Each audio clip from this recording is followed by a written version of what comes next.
ನಮಸ್ಕಾರ ಸ್ನೇಹಿತರೆ. ನಿರುದ್ಯೋಗ ಅನ್ನೋದು ದೊಡ್ಡ ಪೆಡಂಭೂತ. ನಮ್ಮಲ್ಲಿ ಉದ್ಯೋಗ ಇದ್ದರೂ ಅದರ ಬಗ್ಗೆ ಯುವಕರಿಗೆ, ಜನಸಾಮಾನ್ಯರಿಗೆ ತಿಳುವಳಿಕೆ ಕೊರತೆ ಕಾಡುತ್ತೆ. ಆ ತಿಳುವಳಿಕೆ ಕೊರತೆಯನ್ನು ಸ್ವಲ್ಪವಾದರೂ ನೀಗಿಸಲು ಕಾಲಕಾಲಕ್ಕೆ ನಾನು ಬೇರೆ ಬೇರೆ ಉದ್ಯೋಗ ಕುರಿತು ವಿಡಿಯೋ ಮಾಡಿ ಈ ಚಾನೆಲ್ನಲ್ಲಿ ಅಪ್ಲೋಡ್ ಮಾಡ್ತೀನಿ.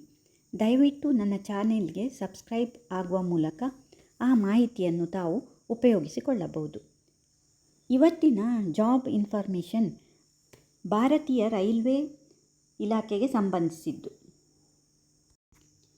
ರೈಲ್ವೆ ರಿಕ್ರೂಟ್ಮೆಂಟ್ ಬೋರ್ಡ್ ಅವರು ಬೇರೆ ಬೇರೆ ಜಾಬ್ಗೆ ಕಾಲ್ಫರ್ ಮಾಡಿದ್ದಾರೆ.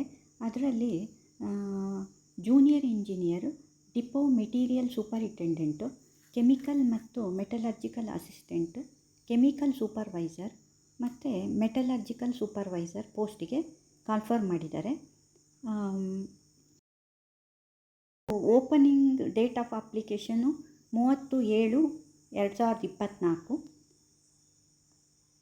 ಅಪ್ಲಿಕೇಶನ್ನು ಪೇಮೆಂಟ್ ಜೊತೆ ಅದೇ ಫೀ ಜೊತೆ ಸಬ್ಮಿಟ್ ಮಾಡೋಕ್ಕೆ ಕ್ಲೋಸಿಂಗ್ ಡೇಟು ಅಂದರೆ ಲಾಸ್ಟ್ ಡೇಟು 29/8/2024. ಇದಕ್ಕೆಲ್ಲ ಏಜ್ ಲಿಮಿಟ್ಟು 18 ವರ್ಷದಿಂದ 36 ವರ್ಷ ತನಕ. ಒಟ್ಟು ಪೋಸ್ಟು 7,951 7,951 ಪೋಸ್ಟ್ಗಳಿದ್ದಾವೆ. ಆನ್ಲೈನ್ ಅಪ್ಲಿಕೇಶನ್ ಫಿಲಪ್ ಮಾಡೋಕ್ಕಿಂತ ಮೊದಲು ನೀವು ಕರೆಕ್ಟಾಗಿ ಇನ್ಫಾರ್ಮೇಷನನ್ನು ಓದ್ಕೋಬೇಕು.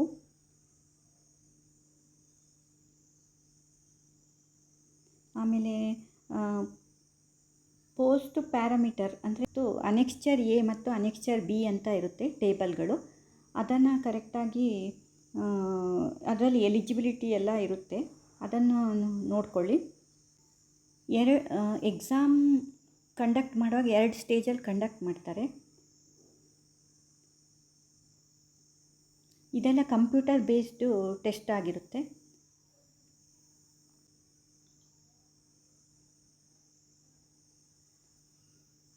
ನೆಕ್ಸ್ಟು ಈ ಎಕ್ಸಾಮಲ್ಲಿ ನೆಗೆಟಿವ್ ಮಾರ್ಕಿಂಗ್ ಇದೆ.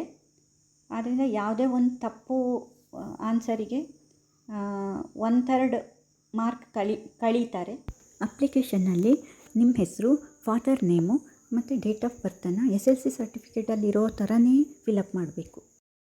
ಲಾಸ್ಟ್ ಮಿನಿಟ್ ರಶ್ ತಪ್ಪಿಸ್ಕೊಳ್ಳೋಕ್ಕೆ ಆದಷ್ಟು ಬೇಗ ಅಪ್ಲೈ ಮಾಡಿ. Exam fees 500 rupees. ಆಮೇಲೆ SC ST, ex service men, female candidate,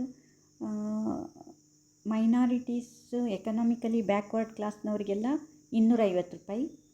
recruitment ಪ್ರಾಸೆಸ್ನಲ್ಲಿ first stage CBT, second stage CBT, document verification and medical examination. First stage CBTನಲ್ಲಿ 90 minutes duration, 100 questions. Second stage CBTನಲ್ಲಿ 120 minutes duration, 150 questions.